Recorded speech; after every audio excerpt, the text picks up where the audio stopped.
Hi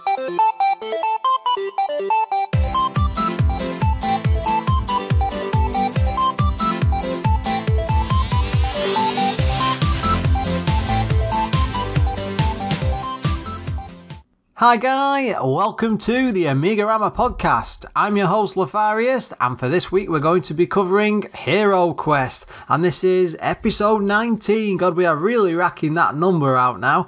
Now, as always, before we jump into the main game, I'd just like to say that for HeroQuest in particular, this is probably one of the biggest amount of research I've ever done on one of the shows. I mean, I spent hours on this, and it was great, just the amount of info that was available for it as a game. I mean, the show notes themselves are a thing of beauty.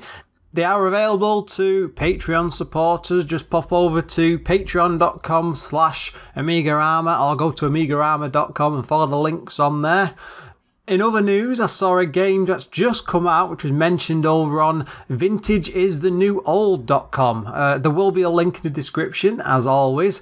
But basically, this game is called Elfie the Unicorn, which is a family-friendly Amiga game. And looking at it straight away, it looks a bit like Mario Brothers, but with nice big bright colourful flowers and this pony that looks like basically something off My Little Pony. It stood out to me as very odd when I saw it. I thought I had to mention it. But just reading the blurb, Elfie the Unicorn is a classic run and jump platformer aimed at younger children by Foxman, which is Twin Game Software. They must have done a fair few. The game was created using a real Amiga, and it's looking very nice indeed. Check out the full trailer video below, and there is one listed.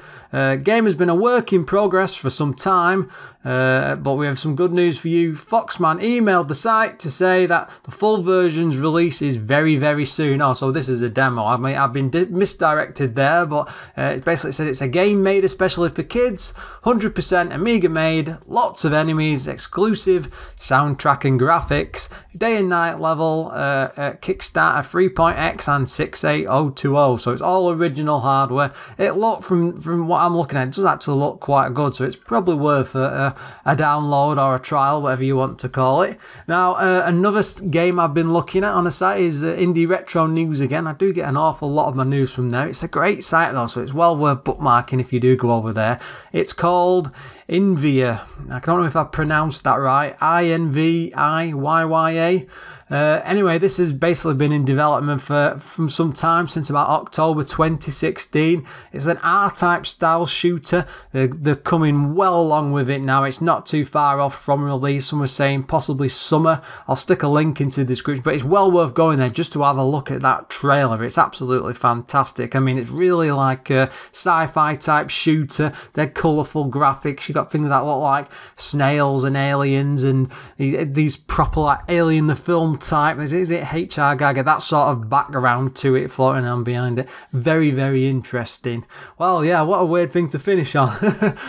Now, as always, I am constantly on the lookout for letters and comments and emails and things. So if anybody has any game suggestions, please drop me a line at lorfarius@amigarama.com. I'm always looking for Amiga experiences or histories, especially when we've done so many games now. There must be some out there who've been playing them quite a lot or have memories from back in the day, because I'd love to do either a special episode about it or just open the episodes a bit more out to people who are listening. I mean, I'm doing quite well on the listening figures so far, so I know there's some of you out there. Don't be shy, just come and drop us a line.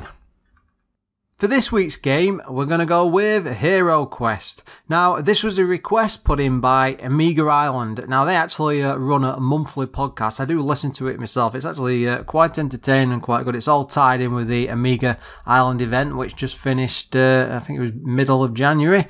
Anyway, so yeah, they recommended this game for me. I mean, I'm familiar with it as a title in the sense that of the board game as a kid and everything, because it was all going on and the craze and all that stuff. So I approached this one with a bit of trepidation, because I was thinking, well, you know, it's just going to be your typical license game.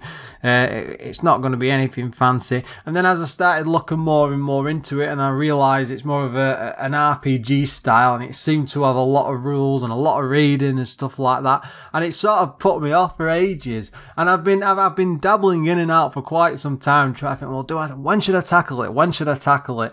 And then just having a few days off work, I sat down and I started playing it, and then I suddenly realised realised that, yep, I need to cover this as soon as possible. Now, the game itself was published by Gremlin. It was developed by one of their spin-off companies called GBH Gold. It came out in 1991. I would read out a list of Gremlin games, but basically they were behind the likes of Zool.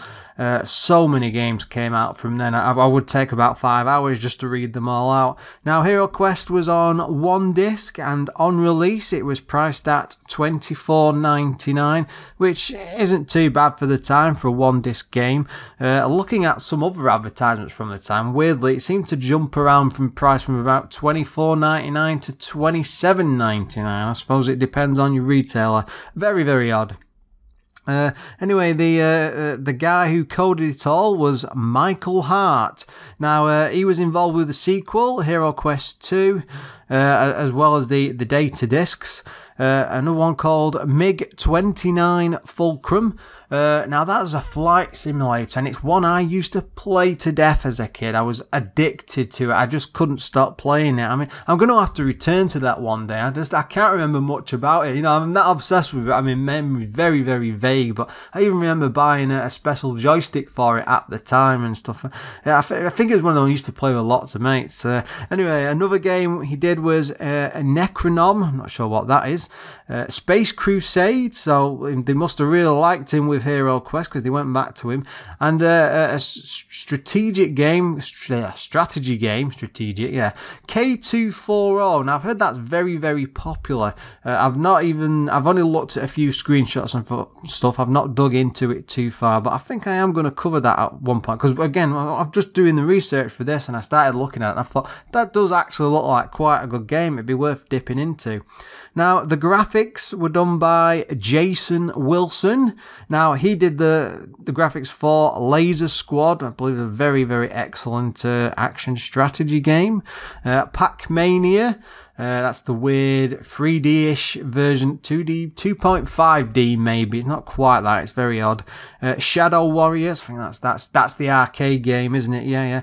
Space Harrier 2, and I was looking at some of the games this guy worked on. There were lots and lots of Sega ones, too many to read out, but he was a really, really good, prolific graphics designer back in the day. Maybe he might even still be working on games, I don't know, I didn't go that too deep onto him. Music was Barry Leach, or Lech, I'm not entirely sure, it might be my pronunciation, but he did tunes for the Humans games. I mean, there was loads of them, there was loads of spin-offs and expansions and sequels, and two main ones. Lotus 2, which did surprise me, because that's some very, very good music, and I did cover some of that in the AMIGArama music show. Silkworm, I think I used some of that music as well. I didn't realise it was the same guy. Space Crusade, Ultima 5. My God, this guy really, really is into some famous games. And Utopia. Now, I've seen that running, but I've never actually been... Sorry, I've seen it online running, but I've never been able to get it working on my actual Amiga. None of the files have ever worked when I've tried it. So, but I believe that's supposed to be one of the greatest strategy games for the system. Now, one of the great things about HeroQuest back in the day, and I'm sure everybody's familiar with it, but it had this absolutely amazing cover, and it's so amazing that I'm going to use it as the picture for this week's podcast, because this was iconic back in the day. I mean, it was drawn by a chap called Les Edwards, and he did this in 1988. I mean, it's your typical, like, barbarian design. You can see the other characters in the background fighting off enemies in a dungeon and stuff, and there's flames, and there's a low glow, and the guy, you know, the barbarian stretched out about to strike, and it's very, very like Conan and that sort of that strong fantasy era. And one of the things it really does remind me of is the Conan film, and a lot of people joke about that, but you know, because it's a Schwarzenegger film, early one of his. But it's actually one of my favourite films. I mean, maybe that's terrible, but and it's the first one. That's the one with Tulsa Doom and all the snakes and the mountain and stuff. It's actually quite a serious film, and the fantasy and the way it's stretched out, and it's worth going back to if you think I'm crazy, especially hunting down the director's cut, because they put back in so much stuff which actually developed the character even more. I mean, there's parts in that movie where he's actually Conan. He's sat down right before a battle and he's talking about how it feels to go out in a battle and how he's dealing with a situation, and it really fleshes him out as a character. And it was just really odd that they cut it out of the theatrical. My God, I'm turning this into a movie podcast, but go and see it, man. Conan is awesome. Now, the board game itself was created by Milton Bradley, of course, in conjunction with Games Workshop. I couldn't really find out what the link was there. I mean, I think Milton Bradley just lifted loads of the story stuff straight from Games Workshop's other properties, and because they were involved in Warhammer and that sort of thing. It's got a very, very strong fantasy feel to it. But this came out, but I mean, pretty much when Games Workshop was taking over the world. I mean, especially in the UK, they started to ride the wave of the whole Dungeons and Dragons craze, which pretty much was a huge thing at late 70s and all the way through the 80s and early 90s. I mean, it affected so many like films, music, all the rest of it. It was everywhere.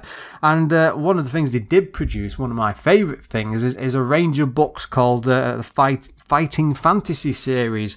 Now, there's over 60 of these books. I mean, that's quite a lot when you think about it. And they're basically, if you've not heard of them, like a choose-your-own-adventure style. You read a paragraph, it points you off to another page.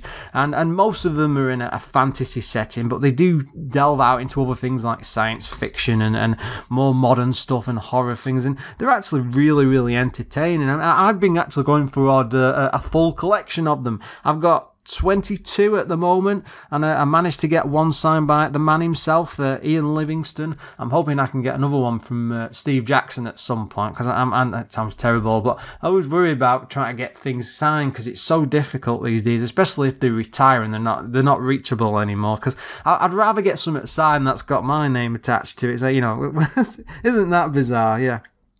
Now, anyway, sorry, back to the board game, because explaining the board game pretty much explains the sort of rules behind the Amiga game. The board game had up to 5 players. One was like a dungeon master. He would control, like, say, the map and the monsters. There'd be up to 4-player characters. You could play it with less, but there'd be 4 characters of barbarian, dwarf, elf, and a wizard. I mean, I had this when I was 10 years old. I was absolutely addicted to it. I would play it constantly, and I can remember taking it into school several times as a little kid and playing this. And one of the things I always regretted as a kid, because I was just too young, let's say 9 or 10, and I couldn't paint anything to save my life, but I would have loved to have attempted to paint those figures, because later on, when I got to, it must have been about 18 and 19, I started getting into the Games Workshop miniatures, and I had a bit of a crack at just, attempting the models, and I did it for quite a few years, and I'm not amazing by any means, but I was quite pleased how far I got. It'd be great to go back and do something like that. It's time, isn't it? What can I say? But one of the great things about HeroQuest, I mean, especially then, it was probably my first proper introduction to like Dungeons and Dragons and fantasies as a concept, because I'd not seen Conan or anything by this point, and it really did hold my interest and draw me in. And I've always had a toe dabbled into fantasy stuff. I've been going on. God, I really am going off subject here. I'm getting back to the game, I promise. There was an add-on for this, like an add-on disc called Return of the Witch Lord. Now, that was a 2-disc expansion, which had 10 extra missions. You need the original game to play. It is literally just an expansion. And when this came out, it was $14.99, and it came out in the same year, so they were really, I think it was fairly popular when it came out. It was a pretty good seller. I mean, it did so well that it was ported to pretty much every system known to man. So you had PC, Atari ST, Spectrum, C64, even the Acorn Archimedes. So we had all computers there. There was no like consoles or anything like that, because it was probably too complicated really, and you needed, because it's all mouse driven, so you need to have your hand on the ball to play it that way. this is an isometric style game for the graphics. The story behind it is, well, I would usually go and read some of these out, but when I went to the manual to read up on it, it was a couple of pages long, and as much as I'd love to sit here for probably about 17 hours reading this out, the summary of it is it's very fantasy driven. There's somebody invading something, and there's a witch lord, and that person needs to be defeated. But one of the good things about the game is it has a very fantastic graphic introduction with some movements of, and it tells the story as you come in, and you've got paragraphs and paragraphs of text, which is probably a downside towards the game straight away, because if you're not into that sort of fantasy realm, it can be quite a bit boring, I suppose, but I mean, I quite enjoyed it. You can click past it, by the way. It doesn't force you to see that every single time, like some games I have seen on the Amiga. I mean, I don't know why that even became a thing, where I think it was Wrath of the Demon I was playing recently, because I was testing it out as a possible episode, and I couldn't skip the opening, and every single time you died or something, I think you had to reset, and it would play the opening intro over and over and over again. It was terrible, absolutely terrible. Fair few games have done that. Now, the way the screen is laid out, so it's isometric view. Everything is driven by the mouse, and it's a single click. Straight away, I like that because it's very intuitive. It gets you straight in, and you've got a few icons on the screen. You you've got to me, it looks like a dice, but it's actually a spinning coin. And basically, you click this coin, it spins it up in the air, and then you get a number between 1 and 12, and that gives you a number of moves on the screen before you. And basically, you're in an area, you're locked in this area, you move up, down, left or right on a grid, and it's just like the board game. Depending on the number of moves you get, you can come up to a door, go inside, and then it'll open up, and then you can explore the room, or you can fight monsters, or carry on playing the game. Now, around the edge of the screen, down the right, you've got, I keep calling it the dice. It's always a dice in my mind. I've got too much D&D stuck in there. Basically, so you've got a spinning coin down there, you've got a map, and you've got the way to move. So you've got the 4 arrows, basically north, south, east, and west. Now, the map's actually quite neat and handy, because you are playing a version of the board game. When you click that, it fills the screen completely. Nice flat view of the map and all the rooms you've explored. And you can sort of work out where some of the secret rooms are, and as you're exploring, because that does come in handy later on. But the great thing about it is, as you're going out throughout the world and you're moving along and stuff, the map does actually open up, and as you look at the map and compare the two, it's actually quite big, and it becomes, you do have to flick through, not too often, but it gives you a good sense of where you are in the world. And the maps are never like absolutely huge and expansive and massive. It's not crazy like that. They're just compact enough that you're in a small enough area, but there's still enough reach out there to explore. God, doesn't that sound odd? With the game, there is 13 quests that I could see, and you have to tackle them in order. That's quite a huge list. 7 of which, from what I could tell, and I played through and I watched them back on video and stuff, and they seem to be based on the board game mission. I had a quick read through of some of the board game. I mean, I can't remember it from 20 odd. Jesus Christ, it's almost 30 years ago. Good God, and I just couldn't remember them. But just going back through a PDF of the whole thing with some of the maps and the ideas and games, I'm pretty sure that's what they were based on. Now, it can be quite easy when you start off. I found probably 6, maybe 7 levels, and there seems to be ones based on the board game. I don't think that's because it's just familiar. It's as if they try to push you towards the later levels, which are much bigger and are more involved.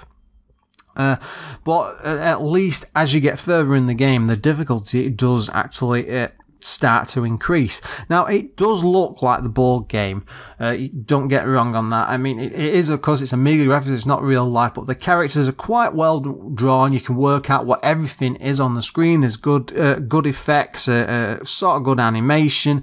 It's not 100% great there on the animation. I mean, some of it is repeated quite often, especially when you come to things like combat, but again, that's to be expected really, because in effect you are playing a board game. Now, hidden through throughout every area. There's tons upon tons of items to find.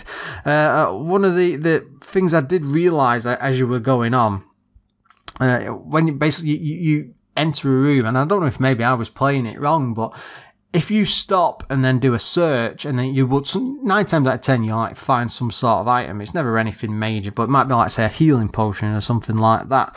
But I found that it seemed to end the turn at that moment. So what I started doing was, if I would move into a room, say like 5 or 6 spaces, I would go on ahead, and then I would do the search and then finish my turn. Sorry, down the left hand side, I missed that bit, didn't I? I didn't explain that, but you've got a selection of there's a end turn button, inventory, which shows everything you carrying, a search button, a combat button, unlock, but it's basically set by a set of keys. And that's pretty much it. You know, nice, simple controls. I mean, I didn't even, the first time I played it through, I was really worried, but those icons just stand out straight away. It's obvious what they are, and you can work out within seconds what you need to do and where you want to. It's probably one of the best starting games to jump you in and draw you in and get you excited.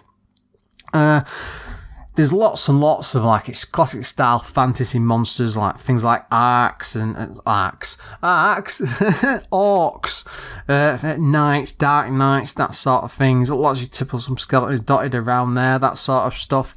One thing I did realise from the manual and a fair few reviews that I was reading, that it actually originally had a 4-player multiplayer. And of course, I don't have access to that myself these days, or so I thought, but as I started looking into it, I mean, each player can choose a character, but when I went onto AMIGAlive.com, it's actually compatible with this as software. You can actually play full-on games of HeroQuest across the internet, basically as if you were in the same room on the Amiga, which was really, really interesting. And I'm actually quite tempted to try that out at some point, because that's one of the greater things I think about this, is it works quite well as a single-player game, but it probably work even better with a game with a group of people, because the turns will make more sense. You know, you're swinging dice, coins back and forth all the time for moves. Another thing I did notice about it, I mean, there's lots and lots of secret rooms on maps. You know, you can find tons and tons of weapons and items and potions dotted around. I mean, one of the simplest things was like a potion for strength and a potion for healing. You know, they pretty much do what they say on the tin. When you come into, like I say, with a potion of strength, you come up to combat, you walk up to, say, an enemy, like it's an orc or a knight or something like that, and you press the attack button, and then it loads like a separate a closer view with just you and the enemy. You see your energy bar and their energy bar. You attack, they attack, and it goes back and forth, and there's no real interaction at that point. It's pretty much automatic. You then end your turn if you kill them or you don't kill them, and you might be damaged. You can either then use a potion, re-roll the coin, spin the coin, take some more turns, and then come back and have another go at them. There is a shop in the game, but that's only accessible in between the missions or the quests. And basically everything in there is very, very expensive. And I think that the push is for you not really to rely on that. You can pick up some handy stuff like potions and things, but things like weapons and stuff are just ridiculously priced. But I think the idea behind the game is it's pushing you to explore the world, to go in rooms and examine chests and things. And because basically if you pick weapons up in the game, they're always better. And one of the other things I realised that you really do have to search the levels, because as the levels progress, basically there's the main push behind each. You need to like defeat like a big baddie in that section before you can move on. And you move on by going out of like an exit staircase. But you have to defeat this person. But the problem is most of the time that you need like a specific magic weapon or a certain tool to get past them, depending on your character. But what that ends up being is you can get to a point where you're stuck in a part of the game and you think, God, I didn't explore better in that. So you can actually go back and then re-explore. And it's quite interesting how it lets you do the exploration if you want, or if you save up enough, you can buy the right sort of weapon, probably force your way through later on. So there's a bit of a chance there. But the thing is, you know, the enemies themselves, as the game goes on, you do need these magic weapons, so it's always worth exploring each dungeon floor as thoroughly as possible. I mean, every mission seemed to be set this way. Of course, all 4 characters have come over from the board game. The barbarian and the dwarf, they're basically just fighters, and nothing too fantastic. One's a bit stronger and tougher than the other. I mean, I always tend to use the barbarian, but that's just a style thing I always tend to go for in role-playing games. I know I'm probably crazy, but the wizard and elf, I found, I did play with those.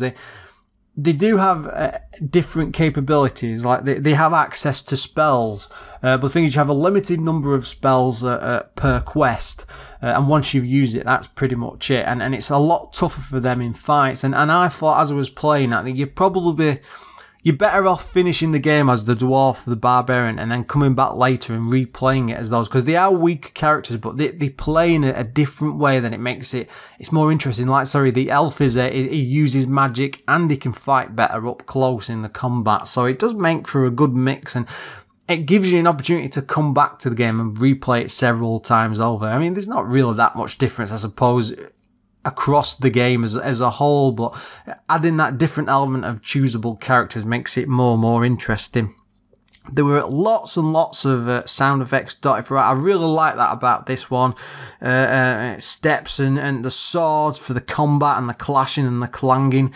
You know, it sounds like a very Dungeons and Dragons type themed game. And like when somebody dies, there's like a scream in the background. It's really well done, and it really does set the theme. Now the music itself that plays through the game, it's pretty much on a loop. There's a couple, probably 2 or 3 tunes I think that are played repeatedly, but they are quite long, and I actually found they fitted the atmosphere very, very well. But the thing is, they're not just playing constantly. There are quiet moments where it lulls and goes down for a bit, and then you just think, and it's a very good use of repeat music, and it never becomes boring. And I can hear that pretty much from any point and just think, yeah, that's a really, really good tune, and it matches the game brilliantly. And that's the thing with music, especially with sound effects, you want it to be able to set that atmosphere and to draw you in.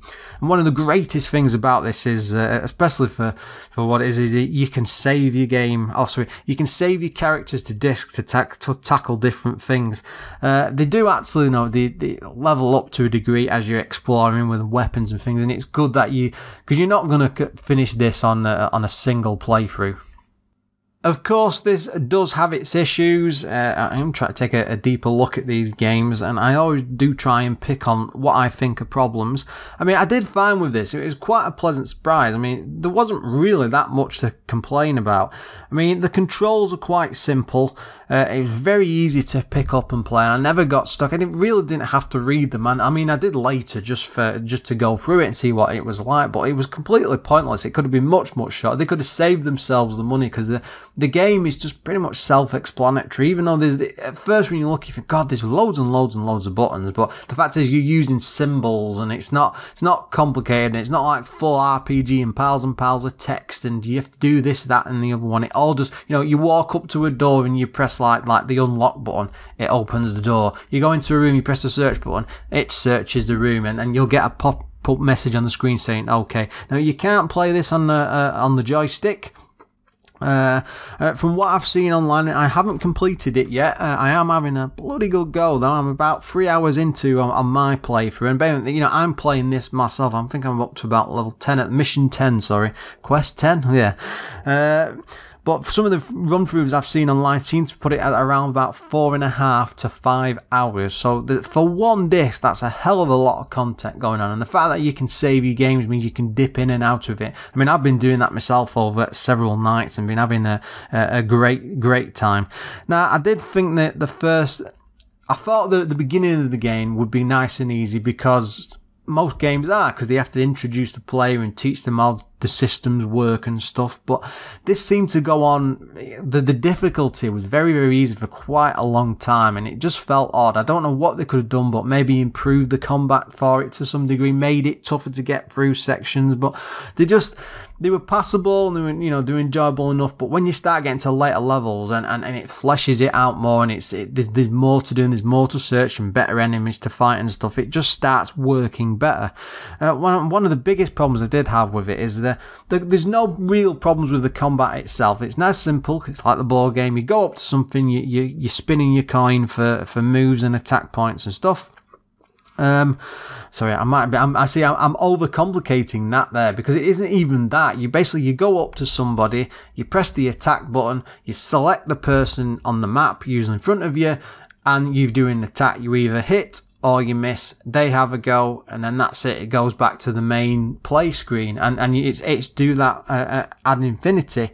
But I mean, the problem I did have there is I got into a situation, I think it was about Quest 3, where it was just this, it was an orc, and I just couldn't get any hits in, and I just kept missing, and I got like stuck in, it was like I was almost stuck in a loop, and it took about 4 or 5 spins of the coin to actually hit him and take him down, and I don't know if I suppose that's not really a bug, because it's just depending on that random chance, but it seemed a bit drawn out and a bit silly, and I just think they could have maybe done something to add to the original game's combat, because I don't think people would have minded too much if they made that sort of a change.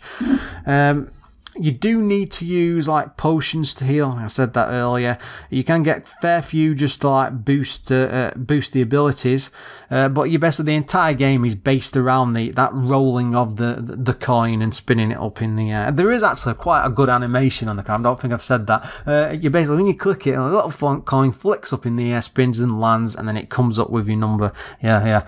Add to that, you've got a very well written manual. Like I say, it's completely pointless though, so that goes against the game. You've got to have some bad points, and I'm marking you down on the manual. Yeah, what can I say? At the time, the magazines were quite kind to this.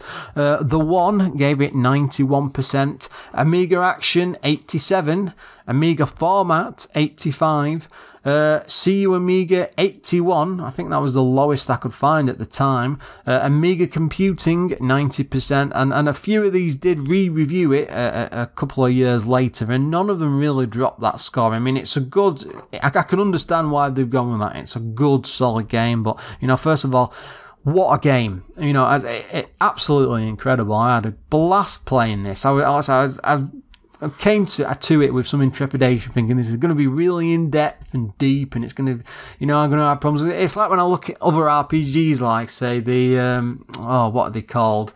The Baldur's Tale RPG, because I want to cover games like that, but I'm really worried that I'll have to sink so much time into it. Like with Dungeon Master, I was obsessed with it, absolutely obsessed with it. And the problem with me is, you know, I've only got really a week to cover these games, and if I get too obsessed with them, it starts cutting into my playtime, and then it's like, well, what am I going to do about next week's episode? And it's like, let's cancel it, let's have a Dungeon Master for next part 2. But I can't keep doing it, So, but, you know, I got into this. It isn't like that at all. It flows brilliantly. It controls really well. It's dead easy to get into, and once you go in, there's enough content there to keep you driving on and on. I mean, I never tried the Amiga version back in the day. You know, it was just something I might have maybe dabbled in the Spectrum, but I never really got into it on a computer. So this was one hell of a surprise. I mean, I've already lost like umpteen hours to this. I was playing it last night for about 2 hours, and I didn't really complete a quest. I was just wandering around and having fun and exploring and things, and I really loved the size of the world, and you know, I will be carrying on playing this. That's the great thing about it, and I'm quite looking forward to getting into the expansion disc and the sequel. Again, I'll have to complete the main game first. Next week's episode might suffer slightly. I might just pick an easier game to cover. What can I say? The sound effects and the music, and you know, it really mixes in with the gameplay. I mean, I'll say the combat isn't great, but it's good enough. It's more than passable, and it's enjoyable enough. The combat is not a huge part of the game. It's just part of it. it's part of the exploration and things you see, so it's not great, it's not amazing. A bit like The Immortal. I don't know if anyone else has seen that game before. It's a bit hands-off. It could have been tweaked to make it even better, but you can't have everything like you want.